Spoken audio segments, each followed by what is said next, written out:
अस्सलाम वालेकुम दोस्तों। आज मैं आपको एक ऐसी कहानी सुनाने जा रहा हूं जो सिर्फ एक कहानी नहीं बल्कि जिंदगी की सबसे बारी हकीकत है। ये कहानी एक ऐसे इंसान की है जिसके पास पैसा भी था, इज्जत भी थी और दुनिया की हर राहत थी। मगर जब मौत का वक्त आया तो उसे एक ऐसी चीज का एहसास हुआ जो उसकी रूह को हिला गया। अगर आप कभी सोचते हैं अभी तो पूरी जिंदगी पड़ी है, अभी तो वक्त है इबादत का, तो आज की कहानी आपको गहरी सोच में डाल देगी। एक शहर और एक आदमी। एक शहर में एक आदमी रहता था।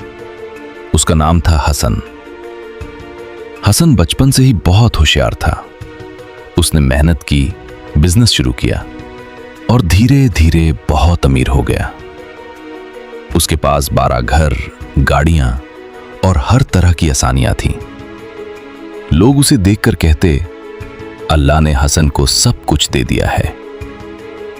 मगर हसन की जिंदगी में एक कमी थी और वो थी अल्लाह की याद, नमाज की लापरवाही। हसन बचपन में नमाज पढ़ता था, मगर जब बिजनेस बढ़ने लगा तो उसने धीरे धीरे नमाज छोड़ दी। जब उसका दोस्त उसे कहता, हसन नमाज पढ़ लिया करो, तो वो हंसता हुआ कहता, अभी तो मैं जवान हूं, जब बुढ़ा हो जाऊंगा तब इबादत करूंगा। ये जुमला वो बार बार कहता था, मगर उसे पता नहीं था कि मौत कभी उम्र देखकर नहीं आती। एक अजीब ख्वाब। एक रात हसन ने एक अजीब ख्वाब देखा। उसने देखा कि वो एक अंधेरी जगह में खड़ा है। हर तरफ खामोशी है और दूर एक कब्र नजर आ रही है। उसे महसूस हुआ कि कोई उसे कह रहा है, ये तुम्हारी जगह है। हसन घबराकर नींद से जाग गया।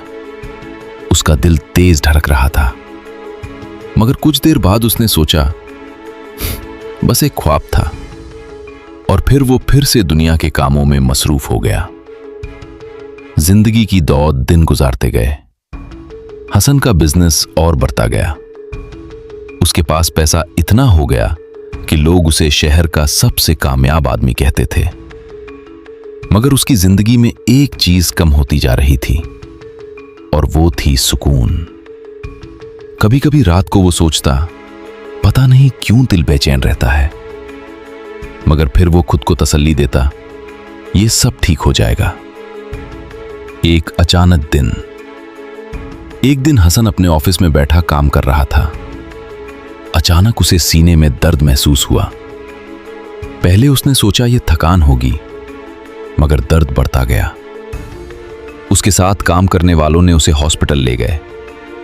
डॉक्टर्स ने बहुत कोशिश की, मगर कुछ ही घंटों बाद डॉक्टर ने उसके घर वालों से कहा, हम माफी चाहते हैं, हसन अब इस दुनिया में नहीं रहा।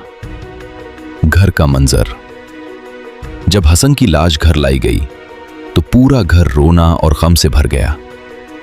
उसकी बीवी रो रही थी, उसके बच्चे शौक में थे और उसका छोटा बेटा बार बार कह रहा था, अब्बू उठ जाएं। मगर हसन अब कभी नहीं उठने वाला था। कब्र का सफर। अगला दिन हसन को कब्र के लिए ले जाया गया।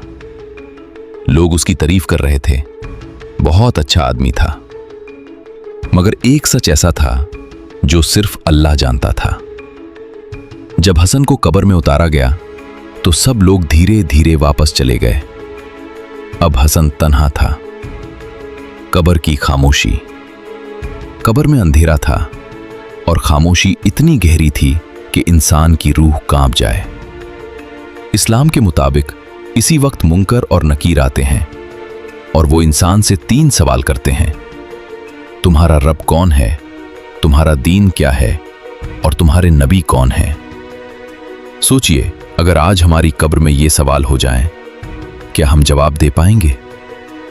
जिंदगी का सबक। दोस्तों, इस कहानी का सबसे बड़ा सबक यह है कि जिंदगी बहुत छोटी है। हम सोचते हैं कि हमारे पास बहुत वक्त है, मगर हकीकत यह है कि हर दिन हम मौत के करीब जा रहे हैं। एक दिन ऐसा आएगा जब हम सबको दुनिया छोड़नी पड़ेगी। न पैसा साथ जाएगा, न घर, न गाड़ी, सिर्फ आमाल साथ जाएंगे। अगर आज आप ये वीडियो देख रहे हैं तो शायद ये अल्लाह की तरफ से एक पैगाम है। नमाज को कल पर मत छोड़ें, तौबा को डिले मत करें, क्योंकि जिस दिन मौत आ गई उस दिन न वक्त मिलेगा न मौका, सिर्फ पछतावा रह जाएगा। अगर ये कहानी आपके दिल को छू गई हो तो वीडियो को लाइक करें और राज़े हयात चैनल को सब्सक्राइब करें, क्योंकि यहां हम जिंदगी और आखिरत के सच्चे राज शेयर करते हैं। अल्लाह हमें सही रास्ता दिखाए। आमीन।